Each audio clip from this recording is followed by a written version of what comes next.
سلام. به سفر خانوادگی ما خوش اومدید.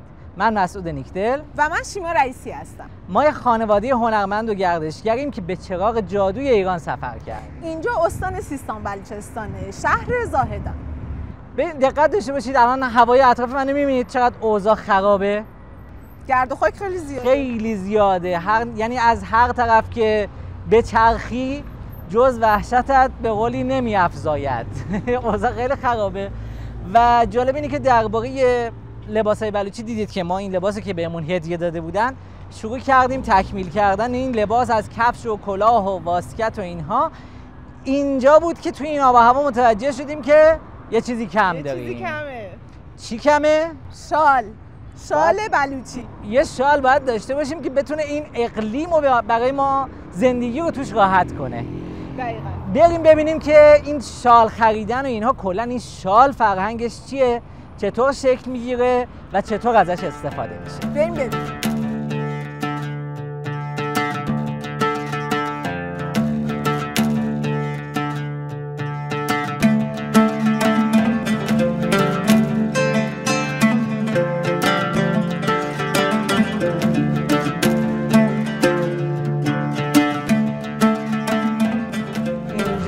که داریم میریم یه مجموعه‌ایه که به قولی شال فروشی‌ها و اینها کاملا توش هست. مغازه‌های مختلف دارن شال، کلاه، شال خریدن. آره می‌بینید اینجا هم ایشونو ببینید یه شال خیلی باحال رو دوشش انداخته و داره ازش استفاده میکنه. هر کسی رو تقریبا می‌بینید اینجا که لباس بلوچی داره حتما یه شال هم داره. این شال بخشی از این فرهنگ. کجا رفتیم بنده خدا؟ سلام خوب هستید؟ سلامتی؟ ببینید چقدر چیزای باحالی دارن. یعنی اینجا باز کلاه هست، شال هست، بند شلوار هست. درباره این مخصوص در وقتی که درباره لباس بلوچی صحبت کنیم درباره‌اش صحبت خواهیم کرد. تسبیح و اینها، انواع شال تو سایزهای مختلف. بریم جلوتر. چیزای جالب اینجا زیاده. این برای من خیلی جذاب بود. آقا این چیه؟ یعنی چجوری استفاده میشه؟ بیاید اینجا ببینم این چیه. ببینم چقدر جذابه. بعد جنسش چیه؟ بذارید درش دارم شما هم ببینید. موزه بهش میگن. بگیر شما شیما خانم اینو ببینید. سنگینه. یه دونه‌شو در میارید ببینم. چرمی هم هست درسته؟ آره. خیلی هم عالی. مسواک این چوب مسواک. این چوب مسواکه. چجوری ازش استفاده میکنن؟ همینجوری میذارن تو دهنشون؟ میکشن به دندون خودش ریش میشه. آها میکشن به دندون ریش میشه. یعنی اولشو باید بجوان که ریش بشه بعد بله اولش میزنم با چاقو میزنن استفاده درست میشه خودش. جالبه. این ریشه یه جور درخته نه؟ آره.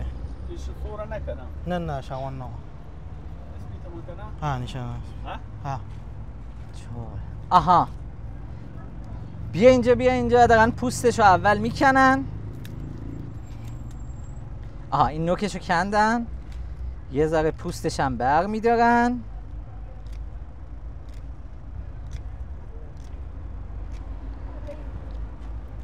بعد اینو چیکار میکنن؟ اول اینو با آب میشورن. خب بعد به دندون میکشن. اون خودش درست میشه. یعنی اینجوری میکشن به دندون؟ آره. اینجوری. دندونای من که البته سفیده خیلی هم خوشگله. زیاد نیازی ندارم ولی مستحبم هست استفاده کردن از چوب مسواک. چقدر باحال. برگردیم به بحث اصلی. موزه. الان شماره پای من 43 44 43 نداری؟ این رنگی نداری؟ الان من یه دونه‌ش هم نمیتونم تست بزنم ببینم چه جوریه فقط پاک کنم؟ نه این شماره 40 که دستته. عجب. هیچی؟ نه 40 که نداره. نه بیشتر مثلا زمستون استفاده میشه. ولی این کفشا رو بگیر. اینو که بپوشی احتمالاً پا این شکلی میشه. درسته. خیلی با کلاس و خوشگل و تو مسجد کاربرد داره این کاملا. یعنی تو مسجد که بخوان بپوشن اینو یه کفشی پاپوشی چیزی داشته باشن از این استفاده میکنن. باید خیلی جذاب و زیبا باشه. کاملا هم چرم طبیعیه و خیلی هم برای بدن به قولی خیلی هم برای بدن قابل استفاده است و همگام با بدنه. بریم برگردیم دنبال اون شالی که می‌خواستیم بگیریم. سلام. سلام. خوبی؟ سلامت. اسمتون چی بود شما؟ منصور. آقا منصور اومدیم پیش آقا منصور، پدرتون هستن، پدر بزرگوار. حالتون خوبه؟ سلامتید؟ دیگه ایشون هم هستن و دیگه عالی. آقا من چه جور شالی باید با این لباس باید داشته باشم؟ لباسی که من تنمه یه مولوی عزیزی برام به قولی داده دوختن. خب یعنی یقش به قول ماها شیخیه، پس متناسب با همون واسکت خریدم. به قولی یقش مثل این یقه پروانه، این بهش میگن، از این یقه ها نیست. پس یه جورایی شخصیتش و شأنش، حتی برش پایینش که گرد نیست و به اینجوری مستطیل شکله، یه جورایی مال طلبه های حوزه علمیه و ایناست. یعنی شخصیت سنگین رنگین مذهبی داره. با یه همچین شخصیتی چه شالی داشته باشم؟ شما مثلا شاله ها مثلا این شکلی ها اهل بلوچی اند و مثلا خب شخصیت مجلسی هستن. اینا مجلسی ها و بلوچی هاشه به قولی. چه رنگی فکر میکنید با این واسکت و اینو به من میاد؟ رنگ این رنگ، چون رنگش خیلی سنگی خوش رنگه، یه زمینه سوسنی خیلی باحال داره به قول خانوما. و بذارید ببینم اصلا همینجور ساده فعلا بندازم ببینم اصلا به این لباس میاد. من یه جایی شنیدم که میگن شما میخوای اگه توی لباس بلوچی ست کنی یه چیزی رو، باید یه چیزی مخالفش بندازی. من احساس میکنم که این رنگش زیاد مخالف نیست با لباس، یعنی تابلو نیست. مثلا شما خودتو ببین، شما این لباس تیره رو داری، باهاش یه روشن انداختی که در این حال باز اون ته رنگ سبزم داره توش. این زیاد این خیلی شبیه، تیره روشنیش خیلی شبیه. احساس میکنم یه چیزی باید بکنه. آره بریم یه چهارخونه دیگه. آها این رنگش عالیه. این چطوره؟ فکر کنم طبق اون استانداردهایی که برای لباس بلوچی این خیلی بهتر باشه، نه؟ چون مثلا رنگش خاصه، مثلا یه چیزی هست که مثلا تو مجالس استفاده میشه. جنسش چیه؟ نخه. آقا بذارید یه چیز ساده بهتون بگم. وقتی شما یه لباس بلوچی رو دارید میپوشید، این لباسیه که همه جا پوشیده میشه، موقع کار پوشیده میشه، تو مجالس پوشیده میشه، باغبونی میکنی، بیل میزنی. حالا درسته که لباسای مختلفی دارن، مثلا لباس کارشون، ولی همین تیپه، همین، نه حالا با واسکت، ولی همین تیپ همین لباسه. خب حالا این شال چه کاربردی میتونه داشته باشه؟ آقا شال چه کاربردی داره؟ کارا زیاد داره. واسه مثلا هم به مجالس استفاده میشه، واسه وضو، مثلا که میخواد وضو بگیره هم استفاده میشه. پس یه جور حوله برای وضو گرفتن. وقتی بخوای خشک کنی با این دیگه راحت همه صورت و دستا رو خشک می‌کنی. مخصوصا چون که اینجا وضو که میگیرن اهل سنت خیلی زیاده، یعنی پشت گوشا دستا کاملا شسته میشه، پاها پایین کاملا شسته میشه. باید مقدار زیادی از بدن رو باید خشک کنن. پس یه حوله همیشه آماده خیلی بزرگ لازم دارن. 100%.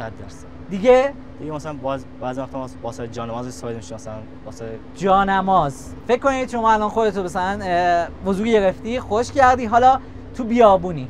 یکی از باز نکته‌های مهمی که اهل سنت رعایت میکنن اینه که هر جا موقع نماز شد تو ماشینن، همونجا پیاده میشن، تو بیابون نمازشون رو میخونن که باید هم همینجوری باشه. حالا اونجا جانماز وقتی میخوان داشته باشن سریع همین شالو پهن میکنن و این میشه جانمازشون. 100%. و یک کاربرد زیاده که مثلا واسه اینکه مثلا یه شخص مثلا موقعی مثلا تو حیاط یا جا دیگه میخوابه، مثلا میتونه سوال مثلا روش بکشه بخوابه.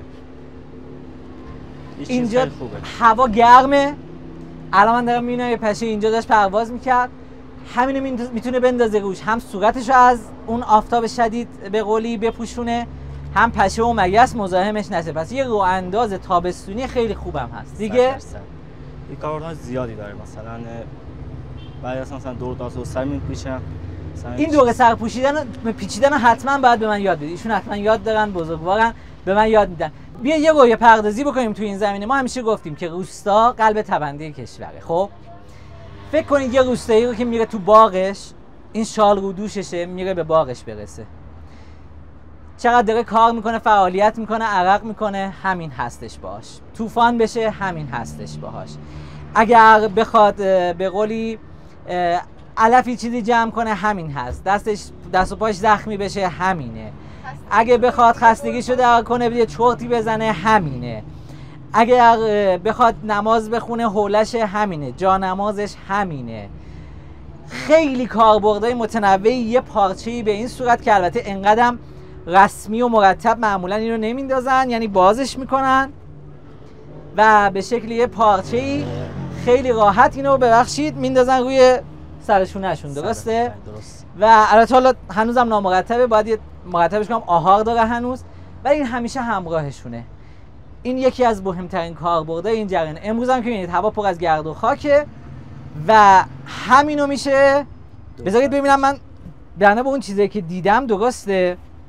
همینو اینجوری هم میندازن روی سر. آره چه جوری میندازن روی سر؟ اما باشه درست بکنیش کار نداره. خب آها این دوراش میکنی. خب اگه موقع مثلا گرد و خاک مثلا شما سوار موتور هستی میتونید مثلا اینو به این شکل ببندیدش. به به کلاه هم که هست.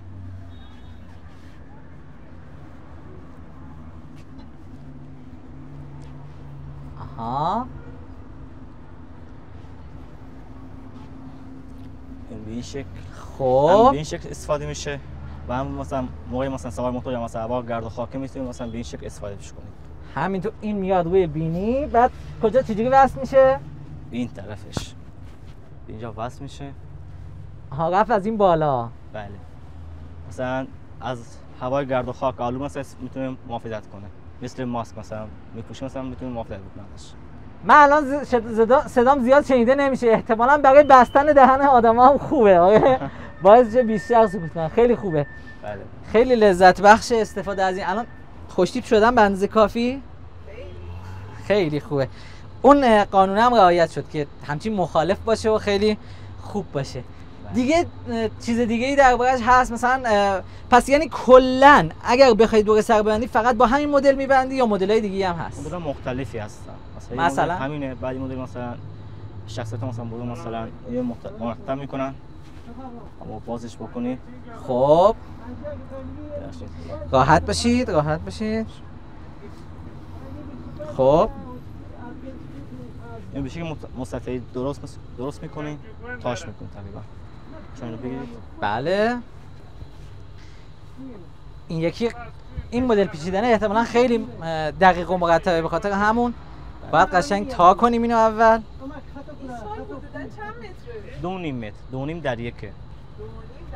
2.5 در 1 متر. خب یه تای دیگه هم میزنیم. یه تای دیگه هم باید باشه. یه تای دیگه هم میزنیم.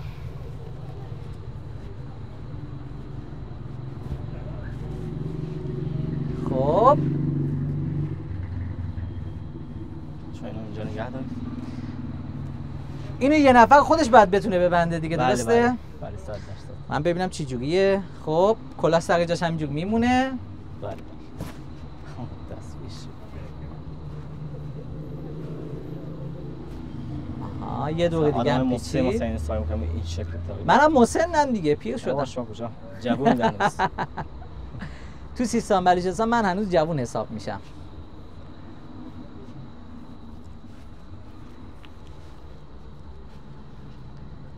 خب رفتیم پشت بسته شد.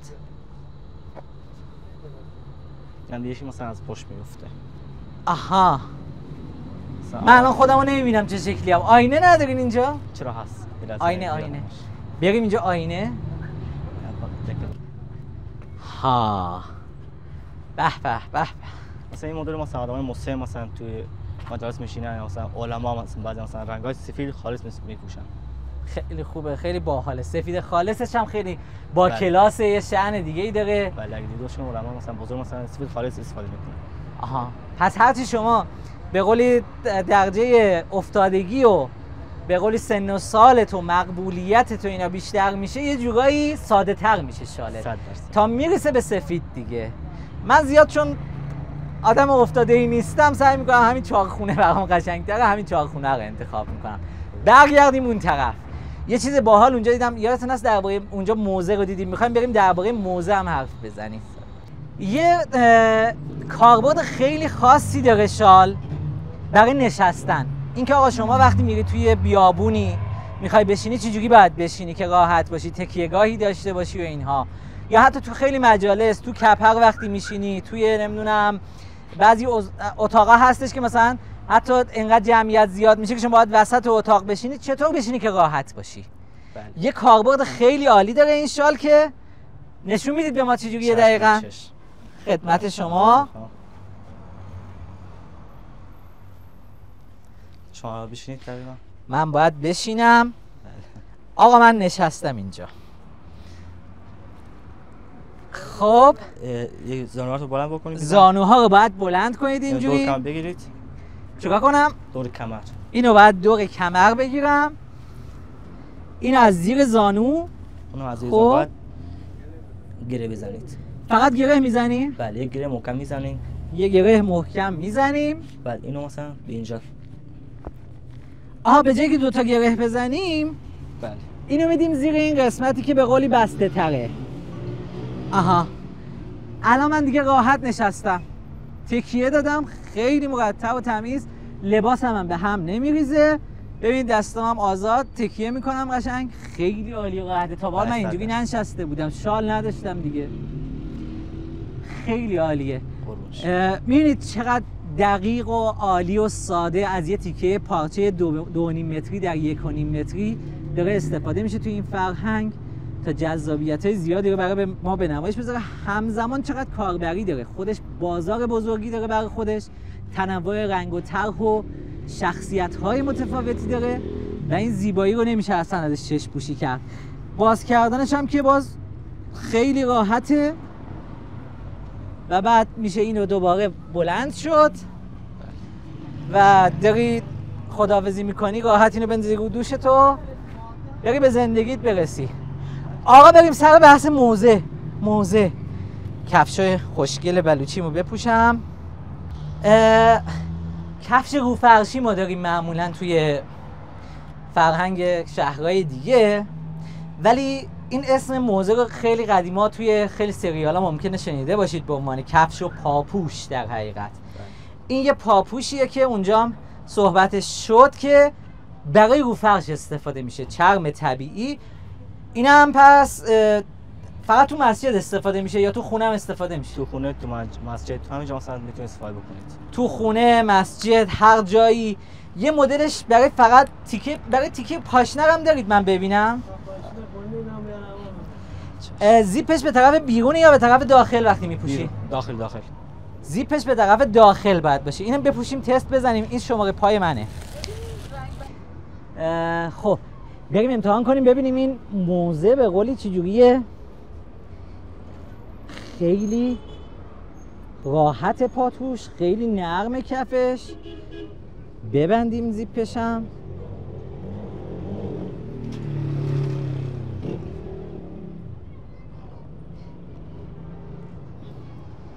دکمش هم میبندیم که زیپش نیاد پایین. به به ببینم چجوریه. وای خیلی خوبه. بیا اینجا. قشنگ آدم احساس میکنه که داره تو زمان قدیم زندگی میکنه. پاش تو امنیته و هر کاری هم دلش بخواد میتونه در این حال همزمان بکنه. خیلی خوبه، حس خیلی خوبی داره. خیلی هم باید توی فصل سرما هم حتی از پا مراقبت کنه. دیدید مثلا کف پا ترک میخوره خیلی وقتا تو سرما، تو گرمای زیاد و اینها. این رطوبت کف پا رو قاعدتا حفظ میکنه و نمیذاره که کف پای شما به هیچ وجه ترک بخوره. مهمتر از همه این که ارتباط شما رو، ارتباط بدن رو با زمین حفظ میکنه، چون مواد طبیعیه. الکتریسیته ساکن توی بدن شکل نمیگیره و باعث میشه که شما بدنتون توی یه حالت آرامش و سلامت خیلی خوبی زندگی کنه.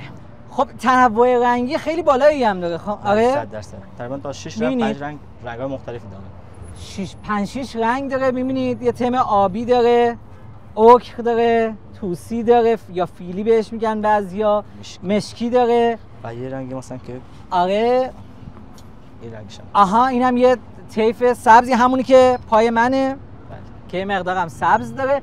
یه مدل هم دارن بهش میگن نیم موزه. من از این زیاد خوشم نمیاد. چرا؟ چون کفش چرمی نیست، طبیعی نیست. بله. و این زیاد جذاب نیست. هیچ وقت طرف اینجور چیزا نرید. اگه میخواید یه چیز خوب بگیرید حتما سعی کنید مواد طبیعی و عالیشو بگیرید. خوبم براتون کار میکنه حتما. دستتون درد نکنه. با این قضیه هم کاملا آشنا شدیم و دیدیم که چه فرهنگ‌ها و خورده فرهنگایی تو همین حوزه لباس و پاپوش و حتی این شال هم دیدیم و باید حواسمون به همه این نکته‌های زیبا، جزئیات و فرهنگاشون باشه و خودمون رو با همه اینا تطبیق بدیم و یادمون باشه که ما ایرانیم.